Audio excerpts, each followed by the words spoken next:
No commence esta investigación buscando gigantes, civilizaciones perdidas en el conocimiento prohibido. No había ninguna intención dramática detrás de mi investigación. Ningún deseo de desafiar la historia. Ningún plan para descubrir verdades ocultas. Simplemente estudiaba irregularidades arquitectónicas, pequeños detalles que la mayoría de los historiadores y investigadores pasan por alto. Puertas que parecen extrañamente altas. Escaleras que parecen innecesariamente empinadas. Tecos que se extendían mucho más allá de lo práctico. Muebles que parecen ligeramente desproporcionados. Al principio estas cosas no significaban nada para mí. Eran fáciles de justificar. Los mecenas adinerados preferían la grandeza. A los gobiernos les gustaba la intimidación. Los imperios expresaban su poder a través de la escala. Estas explicaciones eran cómodas, familiares y ampliamente aceptadas. Durante mucho tiempo las acepté sin cuestionarlas. Documenté estas estructuras de la misma manera que generaciones de investigadores lo habían hecho antes que yo. Los grandes edificios estaban diseñados para impresionar. Los grandes salones estaban destinados a inspirar autoridad. Los techos altos simbolizaban dominio. Todo encajaba perfectamente en los marcos históricos tradicionales. No había razón para dudarlo. Hasta que encontré las fotografías. No eran ilustraciones. No eran pinturas. No eran interpretaciones artísticas exageradas. Eran fotografías. Placas fotográficas originales de mediados y finales del siglo XIX. Ferrotipos. Tarjetas de gabinete. Retratos de tarjetas de visita. Imágenes cuidadosamente conservadas que mostraban a individuos de pie tranquilamente frente a las cámaras, vestidos con ropa de la época, rodeados de gente común. Excepto que estos individuos eran imposiblemente altos. 2 metros y medio. A veces incluso más altos. A primera vista asumí que eran falsos. La fotografía primitiva era primitiva. Seguramente estaban manipulados. Pero cuanto más los estudiaba, más se desmoronaba esa explicación. La iluminación era uniforme en cada imagen. Las sombras caen con naturalidad. La estructura del grano encajaba a la perfección. La perspectiva era correcta. No había distorsiones, costras visibles ni ediciones obvias. Estas imágenes se adelantan décadas a la tecnología de edición moderna. Las herramientas necesarias para crear composiciones tan convincentes simplemente no existen en ese momento. Si estas fotografías eran falsas, deberían haber parecido falsas. No lo eran. Lo que me perturbó aún más fue la forma en que se presentaron a estos individuos. No estaban montados como atracciones. No estaban actuando. No se anunciaban como curiosidades. Se mantenían formales, a menudo con expresiones neutrales, a veces con familiares, a veces junto a funcionarios, ingenieros o administradores. Se les trataba como participantes normales de la sociedad. Ningún pie de foto explicaba su tamaño. Ninguna nota los describía como inusuales. Ninguna advertencia acompañaba su presencia. Era como si su existencia no requiriera explicación alguna. Esa constatación me inquietó profundamente. Empecé a buscar más. Lo que empezó como curiosidad casual se convirtió en obsesión. Busqué en archivos de museos, bibliotecas universitarias, colecciones privadas, bases de datos en línea, revistas fotográficas olvidadas, viejos álbumes familiares, registros de subastas. Donde quiera que miraba aparecía el mismo patrón. Docenas de imágenes similares. Luego cientos. Todas concentradas entre aproximadamente 1850 y 1900. Las colecciones británicas contenían varias. Los archivos franceses tenían las suyas. Los registros imperiales rusos hacían referencia a individuos inusualmente altos. Las sociedades históricas estadounidenses almacenaban imágenes similares en carpetas misceláneas. Ninguna de ellas recibió atención académica seria. Cuando se las mencionó, se las descartó en una sola frase. Anomalía médica. Caso raro de gigantismo. Sin mayor importancia. Ningún estudio detallado. Ningún análisis demográfico. Ninguna investigación sobre la frecuencia. Ningún intento de explicar por qué existen tantas al mismo tiempo. Parecía menos precaución científica y más evasión. Not otro detalle que lo cambio todo. Estos individuos a menudo eran fotografiados en entornos profesionales. Edificios gubernamentales. Instalaciones militares. Oficinas administrativas. Sitios de construcción. Departamentos de ingeniería. Aparecen junto a planos, equipos de topografía, escritorios oficiales y personal uniformado. No así los retrataba como artistas en marginados. Se los retrataba como autoridades. Algunos estaban con capataces. Algunos con arquitectos. Algunos con oficiales. Algunos con administradores civiles. Estaban posicionados. Pertenecen a su lugar. Esto contradice toda explicación oficial. Si solo eran casos médicos excepcionales, ¿por qué aparecen con tanta frecuencia en puestos de responsabilidad? ¿Por qué así les confiaban funciones de supervisión? ¿Por qué así documentaban como parte de la vida institucional? El gigantismo médico suele ir acompañado de graves problemas de salud, problemas de movilidad, articulaciones débiles, esperanza de vida corta. Sin embargo, muchos de estos individuos parecen sanos, seguros y físicamente capaces. Su postura era estable. Su ropa les cuidaba natural. Sus expresiones eran tranquilas. No parecen frágiles. Parecen funcionales. Ese fue el momento en que me di cuenta de que algo fallaba en la historia que me habían enseñado. Estas fotografías no eran accidentes. No eran errors. Eran registros. Registros de personas que alguna vez existieron en número suficiente como para ser fotografiadas, documentadas y empleadas sin explicación. Y, sin embargo, de alguna manera, habían desaparecido de la historia. Sin monumentos. Sin biografías. Sin memoria institucional. Solo fragmentos. Imágenes guardadas discretamente. Preguntas cuidadosamente ignoradas. Fue entonces cuando comprendí que esta investigación ya no se trataba de arquitectura. Se trataba de memoria. Sobre lo que las sociedades eligen recordar. Y lo que eligen olvidar. Tras descubrir las fotografías, ya no podía mirar los edificios históricos con los mismos ojos. Lo que antes parecía una belleza arquitectónica inofensiva, ahora parecía una evidencia a la espera de ser examinada. Cada puerta alta, cada pasillo descomunal, cada escalera de proporciones extrañas, me planteaba una nueva pregunta. ¿Para quién así construyó realmente? Empieza a viajar y investigar con una cinta métrica y un cuaderno. Visite juzgados, universidades, antiguas oficinas gubernamentales, instalaciones militares y centros administrativos de la época colonial. No eran lugares turísticos diseñados para impresionar a los visitantes. Eran edificios de trabajo. Lugares donde los empleados procesaban papeleo, los funcionarios tomaban decisiones y los administradores dirigían la vida cotidiana. Dentro de estas estructuras, las anomalías eran imposibles de ignorar. Puertas de entre 3 y 4 metros y medio de altura no aparecen en las entradas principales, sino en pasillos internos. Los pasillos, diseñados para el movimiento rutinario, eran amplios y resonantes. Las contrajuelas de las escaleras eran tan altas que una persona promedio tenía que estirarse torpemente para subirlas. Los pasamanos estaban colocados a una altura que resultaba incómoda. Los mostradores y escritorios estaban muy por encima de la altura ergonómica estándar. Nada de esto tenía sentido para el uso humano común. Los historiadores de la arquitectura suelen explicar estas características como expresiones de poder. Los gobiernos dicen que los ciudadanos se sintieron pequeños. Pero esta explicación se desmorona al examinar la ubicación de estos elementos descomunales. ¿Por qué intimidar a los empleados en las oficinas administrativas?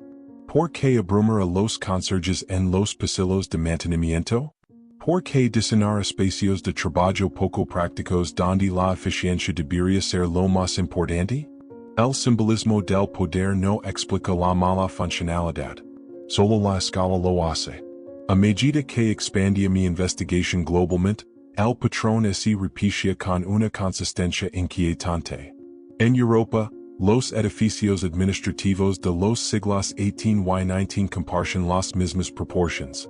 En Rusia, los complejos imperiales presentaban paseos internos descomunales. En la India, las estructuras gubernamentales coloniales contenían muebles y puertas mucho más grandes de lo que exigían los funcionarios británicos. En Sudamérica, los edificios municipales mostraban anomalías similares. Diferentes culturas, diferentes imperios, diferentes sistemas políticos, la misma escala arquitectónica. Esto sugería estandarización más que coincidencia. Luego vinieron los muebles. Mientras exploraba subastas de propiedades y almacenes de museos, comencé a documentar silos, escritorios, camas y armarios descomunales. No eran tronos reales en países ceremoniales. Eran muebles de oficina comunes, silos de comedor, escritorios y unidades de almacenamiento, diseñados para el uso diario. Sin embargo, sus proporciones eran incorrectas. La altura de los asientos alcanzaba entre 76 y 90 centímetros. Los respaldos superaban los 2 metros. Los apoyabrazos se situaban muy por encima de la posición natural de descanso. Las superficies de los escritorios obligaban al usuario promedio a levantar los hombros de forma incómoda. Los catálogos de subastas los etiquetaban como decorativos. Los museos los clasificaban como excentricidades victorianas. Nadie explicaba por qué los edificios gubernamentales y las oficinas administrativas contenían muebles inservibles. La idea de que instituciones enteras invirtieran en mobiliario poco práctico solo por estética era irracional dada la comodidad y la eficiencia importan en los entornos laborales. A menos que los usuarios fueran diferentes. Entonces me topo con las herramientas. Ocultas en sótanos de museos, zonas de demolición, fábricas abandonadas y colecciones privadas, se encontraban enormes instrumentos industriales. Laves ingleses de entre 120 y 180 metros de largo. Martillos que pesaban más que una persona. Abrazaderas lo suficientemente grandes como para sujetar pilares. Laves ingleses que requerían una enorme fuerza de agarre. No eran réplicas. No eran esculturas. Eran funcionales. Sus superficies metálicas mostraban marcas de tensión. Sus mangos estaban desgastados y lisos. Sus articulaciones presentaban fracturas por fatiga. Habían sido utilizadas repetidamente durante largos periodos. ¿Qué trabajador podría operarlas? La maquinaria moderna hace innecesarias tales herramientas. Pero en el siglo XIX, el trabajo humano era esencial. Estas herramientas implicaban trabajadores con una fuerza y un alcance mucho mayores que los promedios modernos. Una vez más, las instituciones eludían dar explicaciones. Los museos las etiquetaban como equipo industrial pesado. Las casas de subastas las vendían como curiosidades. Nadie preguntaba por qué existen tantas. Individualmente, estos artículos podían descartarse. Juntos formaban un sistema. Edificios de gran tamaño. Muebles de gran tamaño. Herramientas de gran tamaño. Personas de gran tamaño en fotografías. Todo del mismo periodo. Todo conectado a la administración, construcción y gobierno. El sistema apuntaba a una fuerza laboral adaptada a cuerpos más grandes. La geografía profundizó el misterio. De San Petersburgo a Buenos Aires. De Delhi a Washington. De Paris a Asia Central. Las estructuras construidas entre los siglos XVIII y XIX mostraron las mismas proporciones. Este no era un estilo regional. Era una plantilla global. Y eso condujo directamente a Tartaria. Los mapas históricos de los años 1700 y principios de 1800 muestran a Tartaria como un territorio masivo que abarca el norte de Asia. Aparece junto a Francia, España y Persia en atlas respetados. No fue tratada como un mito. Fue tratada como una realidad. Luego desapareció. No fue conquistada. No cambio de nombre. Eliminada. Mapas posteriores la ignoraron. Las enciclopedias revisaron las entradas. Los libros de texto la omitieron. Sin embargo, en Asia Central, Siberia y Mongolia, permanecen complejos de piedra masivos. Mampostería de precisión. Enormes salas. Bloques perfectamente cortados. No hay registros de construcción verificados. No hay mano de obra documentada. No hay registros de suministros. Las explicaciones oficiales acreditan varios imperios o tribus, sin evidencia. Y es como si los constructores hubieran desaparecido. Y si Tartaria no fuera solo un territorio, sino una civilización organizada en torno a individuos de mayor escala física? Y si las naciones modernas heredaron su infraestructura? De repente, todo encaja. ¿Por qué los edificios parecen enormes? ¿Por qué los muebles no caben en nadie? ¿Por qué las herramientas parecen imposibles? ¿Por qué las fotografías muestran figuras de autoridad de gran estatura? ¿Por qué la documentación es desvenida? Puede que a la historia no le faltan países por accidente. Puede que se haya simplificado por conveniencia. Y cuanto más profundizaba, más claro se volvía. Estas estructuras no se construyeron para nosotros. Se herdaron. Y nos adaptamos a ellas sin entender para quién estaban realmente destinadas. Para cuando llega esta etapa de mi investigación, la evidencia había formado un patrón inquietante. Las fotografías mostraban individuos inusualmente altos desempeñando con normalidad en sociedad. La arquitectura y las herramientas sugerían estructuras construidas para cuerpos más grandes. El mobiliario confirmaba el uso diario por parte de personas de diferentes proporciones.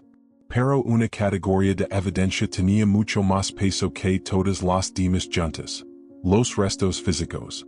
A finales del siglo XIX y principios del XX, los periódicos de Estados Unidos y Europa informaban regularmente del descubrimiento de esqueletos humanos gigantes.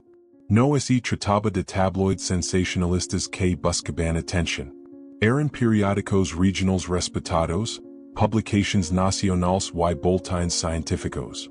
En aquel entonces, tales descubrimientos se consideraban inusuales, pero no increíbles. Los editores los publicaban sin ridiculizarlos ni exagerarlos. Los titulares describían esqueletos de 2 metros y medio, y a veces incluso 3 metros y medio, descubiertos durante la construcción de ferrocarriles, operaciones mineras, excavaciones agrícolas y excavaciones de montículos. Los informes mencionaban lugares de enterramiento organizados, restos cuidadosamente colocados y artefactos acompañantes como herramientas, adornos y objetos metálicos. Algunos relatos hacen referencia a objetos metalúrgicos avanzados y fragmentos de piedra talados con precisión encontrados junto a los huesos. No se trataba de tumbas al azar. Estaban estructuradas. Eran intencionales. Sugerían sociedades organizadas con tradiciones funerarias. Lo que hace que estos informes sean aún más significativos es su frecuencia. Aparecieron una y otra vez entre aproximadamente 1850 y 1910. Distintos estados. Distintas regiones. Distintos proyectos de excavación. Sin embargo, surgen descripciones similares repetidamente. Si estos descubrimientos fueron inventos, la coherencia sería difícil de explicar. Entonces, de repente, los informes cesaron. Alrededor de 1920, las menciones de esqueletos gigantes desaparecieron casi por completo de los periódicos tradicionales. No gradualmente.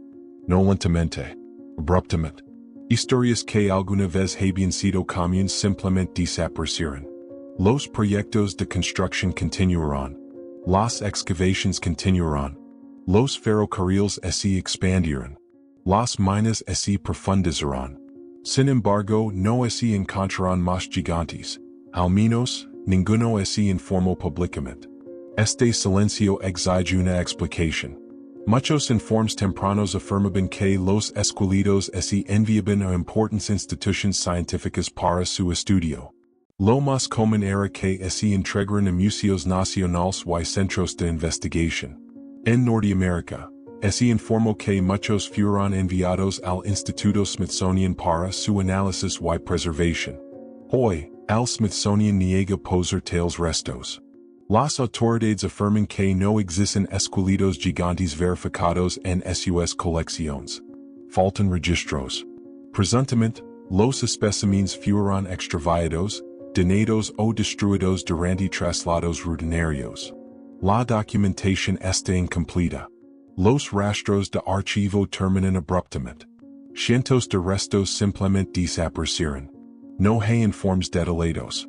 No hay estudios publicados. No hay ejemplos preservados. No hay exhibiciones públicas. Desde una perspectiva científica, esto no tiene sentido. Si así hubieran descubierto docenas de esqueletos humanos inusualmente grandes, representarían un gran avance en la antropología biológica. Se estudiarían extensamente. Se documentarían. Se preservarían. Se replicarían en la investigación. Se enseñarían en los libros de texto. En cambio fueron borrados. Al mismo tiempo, se retiraron discretamente fotografías gigantes de las exhibiciones. Los artefactos de gran tamaño fueron relegados al almacenamiento. La Tartaria desapareció de las discusiones académicas. Se descartaron las cuestiones de escala arquitectónica. Se simplificaron las explicaciones médicas. Todo convergió hacia el olvido. Esto no fue una censura agresiva. No hubo prohibiciones públicas. No hay prohibiciones oficiales. No hay purgas drásticas.